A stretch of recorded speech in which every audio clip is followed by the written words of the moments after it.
Welcome to Empowerment Radio. I'm your host, Dr. Friedemann, and it's almost 25 years ago that I came from Germany to the US, and a lot has changed in my life because of it, and a lot of little habits and things that are different in the US than in Germany, I got used to. And one of those things is to walk around with a water bottle and basically try to stay hydrated, which is one of those things my parents always made fun of me. They always kind of said, why do you always have some little water bottle with you? You're not a baby who has to get nursed all the time. Well, somehow I liked it and somehow it felt good. And at that time, we are talking like in the 90s or the early 90s, one of my mentors in medical school, he was certainly not believing that hydration had any influence on your energy level or on your quality of sleep or any of those things. So I personally at that time knew when I didn't drink enough, I didn't sleep well and I didn't have as much energy, but was totally denied. Well, I guess the new science shows us a different picture, and this is what we're going to talk about today. Hydration. You know, summer is around the corner and the temperatures are going up and our water in our cells in our body is decreasing if we are not paying attention.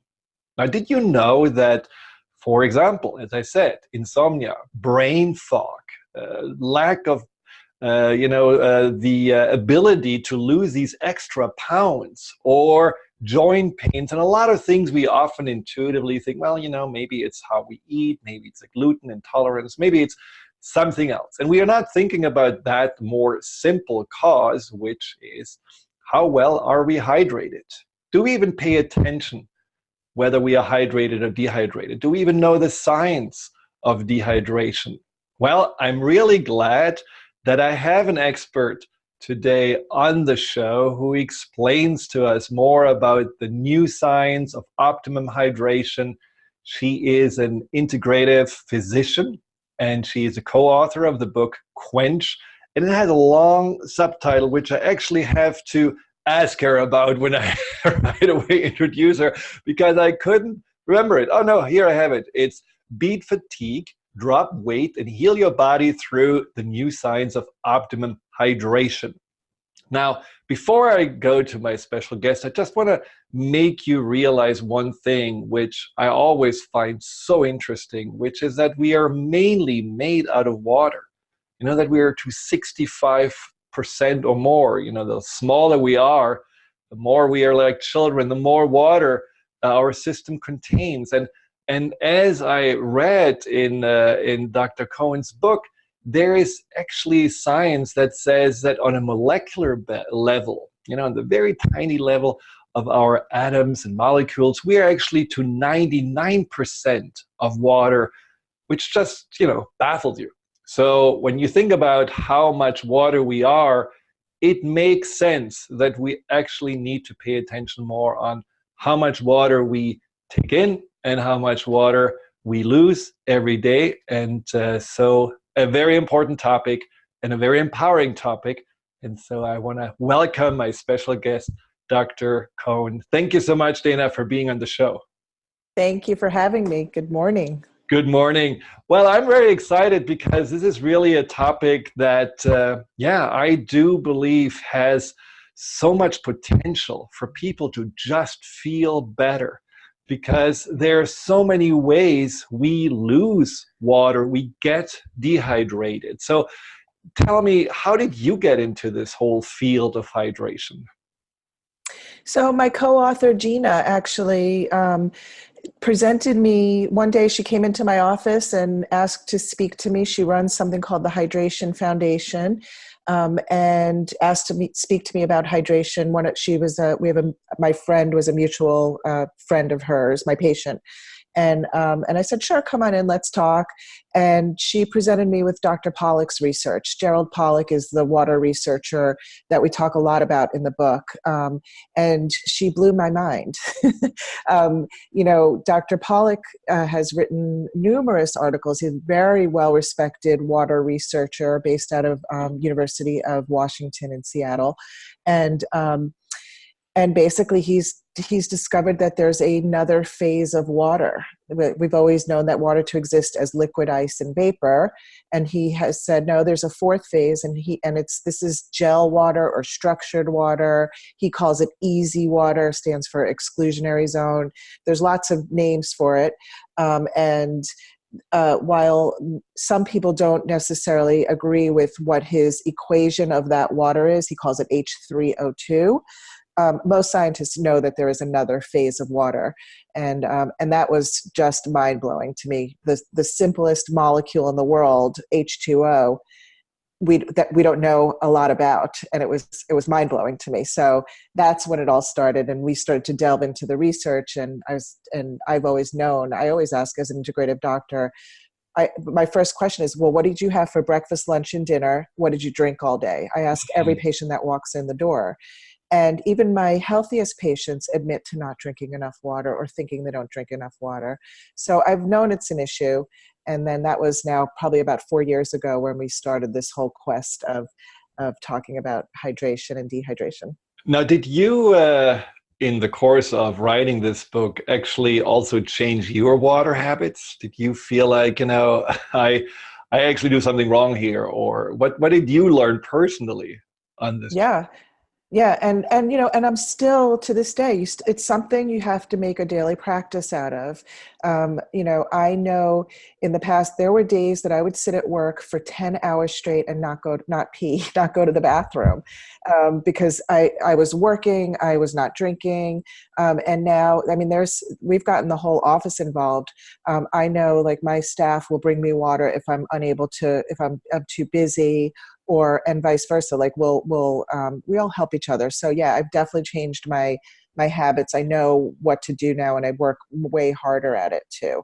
So yeah. Well, what I loved about your book, because, we think about hydration. Well, so it's a book about how to drink more tap water. How can you fill these pages? Well, it's actually not at all that. And that was just so great to read. There are so many better ways than just drinking water to hydrate you. And in fact, drinking too much water can actually do the opposite effect, which we will also talk about. But let's start with the basics. Yeah. How do we even get hydrated, and how do we know that we are hydrated? Really good question. So one of the other interesting things when I started to delve into this research, I realized that we don't have any great ways of measuring hydration, true hydration. We know what overt dehydration looks like as physicians. You're in the hospital, like that's serious and severe. This low grade day in, day out dehydration, we don't have a great way of measuring. So we have to count on knowing our bodies and knowing what feels the best for us. So there are a couple rules to follow. So the first is you want to look at your urine. You want to look at the color of your urine. The one way you can know that you're well hydrated is that urine color should be straw colored or a light yellow colored. There's a caveat to that people who take B vitamins know that your urine turns bright yellow, so you can't really use that measurement then. Right. But you want to, if you're not that, you want to look at the color of your urine. You don't want it to be too concentrated or rust colored or orange colored. You want it to be a nice straw colored. So that's number one. Number two, we're meant to get up and pee every 2 or 3 hours during the day while we're awake. That's what we're meant to do. And if you're not getting up, and if you're sitting at your desk for 8 hours straight and you haven't gotten up and gone to the bathroom all day, you're dehydrated. Thirst is actually, you're a bit long gone if you're thirsty. So that's not a great way to look at hydration status in this day in and day out, really keeping your skin and your cells plump and moist. So thirst is not a great measure. I think some of the earliest signs of dehydration, low-grade dehydration, is that afternoon is fatigue and Mm. brain fog. Like I think those are first two signs. You said this a little bit earlier. Before you reach for sugar, thinking maybe your blood sugar dropped, try hydrating better. And more often than not, I think it's hydration versus a drop in blood sugar. But isn't it funny when we feel that little dip in the afternoon, we actually do grab something to drink, but usually it's coffee. And Right. doesn't coffee not dehydrate us even more than we already are? Well, the good news is that they've done studies, and anything over 4 cups of coffee a day becomes a diuretic. Anything less than that, it's not. Hmm. Now, it's not the best way to hydrate, but it's not as bad as we think. Meaning, Oh, oh, coffee. Alcohol, on the other hand, is absolutely a dehydrator, but coffee, anything under 4 cups is okay. but Yeah. doesn't it depend also on the strength of the coffee? I mean, I'm sure they are Well, double espressos may have a different effect than just a little drip coffee. I think it depends on the person too. People. There's other reasons why you shouldn't have coffee. Like if the caffeine is going to affect your adrenals or going to affect, if you're very sensitive to caffeine, that's also a different sort of ball game. But as far as from the hydration standpoint, yeah, it could depend on how many cups too. Oh, a lot of coffee drinkers of this world exhale now with relief. We still are able to drink our coffee.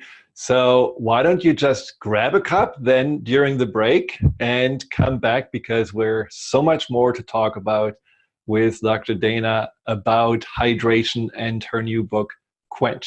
We will be right back.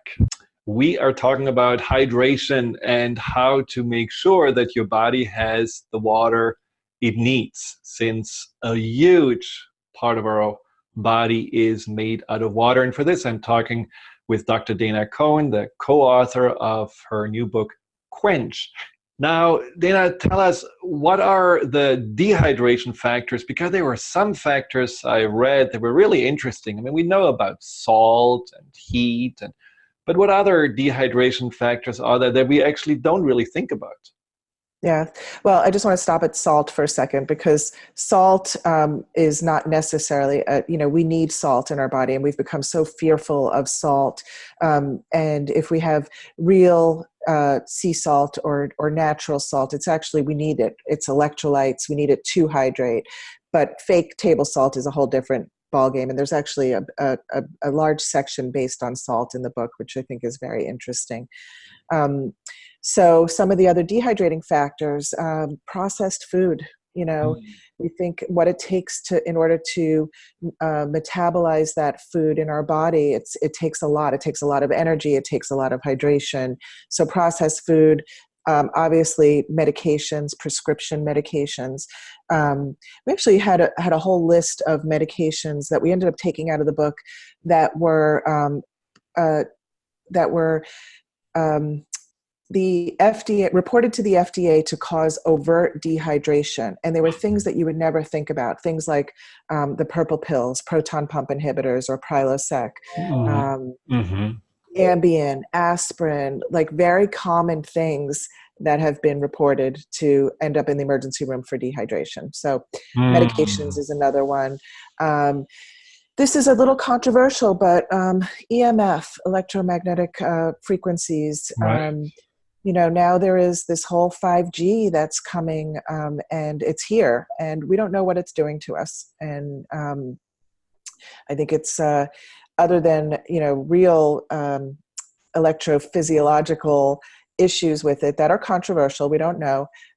They are dehydrating. Um, Lights, overhead lights, bad lighting is dehydrating. And then the big thing, and this is a lot of what we talk about in the book, is sitting. Mm. Sitting is a dehydrating act, because we talk about fascia, which is that connective tissue in our body that envelopes every cell, every organ. Fascia is a transport system for hydration, which was another sort of mind-blowing concept to me, that we've only ever thought that hydration gets moved via blood and lymph, right? So Right. now we understand the we've always been told, oh, you got to move your joints to lubricate them. Now we really understand why. Fascia is a delivery system. It's a hydraulic pump, so to speak. So when you bob your head up and down, that's moving fluid in and out of your brain in a hydraulic pump sort of way. So sitting all day, you're squelching that delivery of hydration to the periphery. So that's also another dehydrating act. Right. That was really fascinating that a way to get hydrated is not just to, get more fluids, but also to move more. And in your book, you actually have a certain sequence of movements that are very helpful to stay hydrated. Well, what would you say, like, let's say someone it's, for work has to travel by plane all the time or sitting in the office. What are like one or two simple movements they can do to really get that hydration system of the fascia moving? Yeah. So any full range of movement is acceptable. So if you're sitting in your chair, literally do ankle circles with your feet. Mm. So just sort of raise your feet, do some ankle circles. You want to stand up every so often, maybe do a few squats. You want to just do full range of motion. So like lift your shoulders up and down, really simple stuff to get that. You just want to stop. You want to just get everything flowing and moving. And this is not exercise. This is in addition to whatever exercise you're doing, Right, just to right. be clear. But you don't have to really do it to exert yourself. Just, a No. few minutes or less is enough Yeah. to get that system going, right? Our body Yeah. they're very forgiving in this regard. Yeah. So we talk in the book, I think there's a little case study about uh, worrying about interrupting your neighbor who's sleeping next to you and you want to get up and go to the bathroom. So you're actually doing them a favor by making them get up and and go to, so don't feel so Oh, bad. that's a So yeah. perfect excuse. Excellent. Yeah. I like Well, Yeah. talking about plane rides, there are also a few, I mean, we all, especially now in the summer with vacationing and so on, most of us will probably hop on a plane. So what are some of the tips to stay hydrated on a plane? Because the air is very dry with the air Yeah. conditioning, everything. So what would you Yes. suggest? Yes. So, by the way, we didn't talk about air conditioning and heat and indoor environments for that dehydrating, Mhm. incredibly dehydrating. A plane has something like less than 2% humidity in it, which in our normal environments is far greater than that. So it's hard on the plane because we're not allowed to bring, you're not allowed to bring liquids onto the plane now, Right. which is an issue. So we also do have a case study of, for some reason, I have a lot of flight attendants as patients. They all sort of talk to each other, and one comes in, and I have them all doing chia seeds in there. So they'll not bring the liquid in, but they'll bring chia seeds and put it into their liquids or their juice or something like that. So Now we are chia seeds, talking about chia seeds. These are the dry little seeds that when you actually just bite on them, there is no water coming out. But no, but somehow, at when least you, that you taste it, right? That you feel it. right, but when you add water to it, it plumps up and literally forms a gel on it. So if you've ever made chia pudding or something, it becomes like a jello almost. It's very, and that's the kind of hydration that's going to really pull in hydration, pull it into your cells. Chia seeds are an incredible hydrating uh, seed. There was very interesting research on this tribe of desert people called the Tarahumari tribe, who used to run 50-mile marathons on using chia seeds and very little water. And that's what kept them hydrated. So yeah, so chia seeds is a great way on the plane. You could just, have them give you a little bit of orange juice and throw some chia in there, let it sit there for a few minutes and drink it down. That's incredibly hydrating. Yeah, but I Excellent. think I think the way desert people hydrate is that they front load their water. So I think that's also something to think about when you first wake up in the morning. Big 16 ounces of water with maybe a little bit of chia or a little bit of sea salt. I don't even do chia in the morning, but I do 16 ounces with a pinch of salt, maybe a little squeeze of lemon for more minerals, is a good way to sort of get your day started and front loading your water. That's how desert people do it. They certainly don't Yeah, drink 8 that's really glasses. interesting because usually, and this is exactly what I did when my parents did their eye rollings.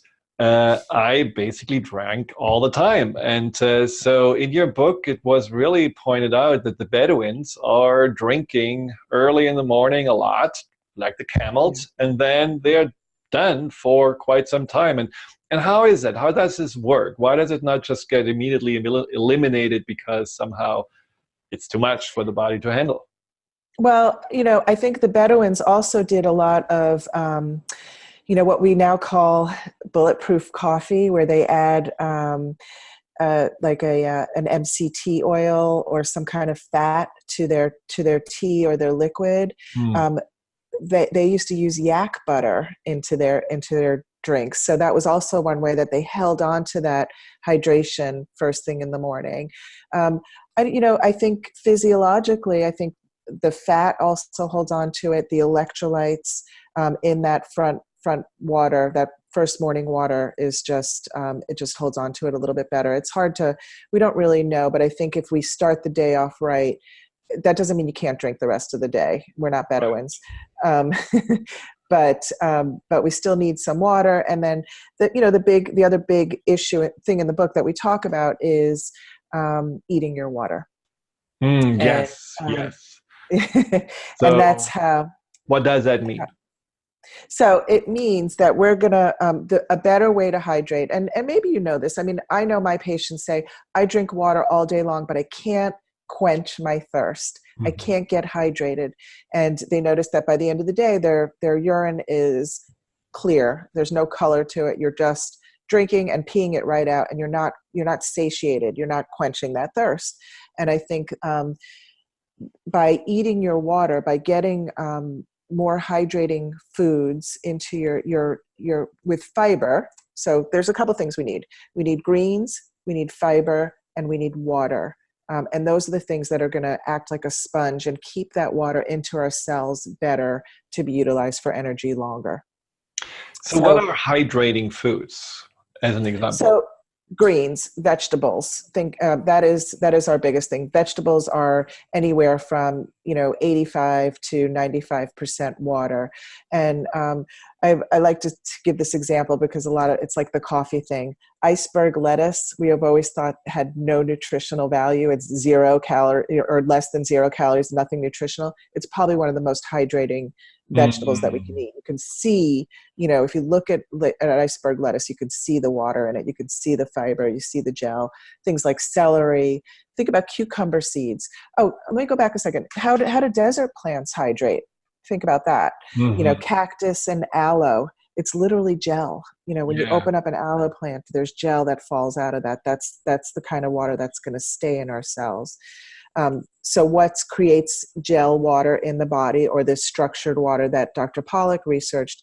Um, Vegetables, chia seeds. We need water and we need fiber. Those are the things that are going to act like a sponge and give us a better way of hydrating. And when you start to eat this way, or really start to notice, so this is the whole thing too. How do you know you're hydrated? It's very individualized, and you have to find out what feels best for you. There are a few ways to measure it, but they're still not for prime time. Yeah, Um, it's probably easier to tell when we're dehydrated. It's like, how do you know that you're healthy when you don't feel sick? I guess it's with hydration, it may be a similar thing. You don't really feel when you don't miss something. Right. So my suggestion is try it on. You'll notice in literally one day. If you do this for one day, so some of the rules that we give is front load your water, 16 ounces, first thing in the morning, a pinch of sea salt for electrolytes. Or you could buy, there's lots of electrolyte replacements there now that have no sugar and they're all natural. Um, and maybe a little squeeze of lemon. So front loading your water is one way. We also suggest a glass of water about 10 minutes before every meal. Um, and uh, the other thing is a green smoothie a day, Right. which is, a practice that I think it's become a big deal, and lots of people are starting to do it. And I think more people should really consider it. Basically, blend up some greens in a blender, add water, add a little chia. You could add a little ginger, lemon, however you want to make your. You could add some blueberries or half a green apple for sweetness. One green smoothie a day. you will definitely notice a difference in how you feel if you've never done it before.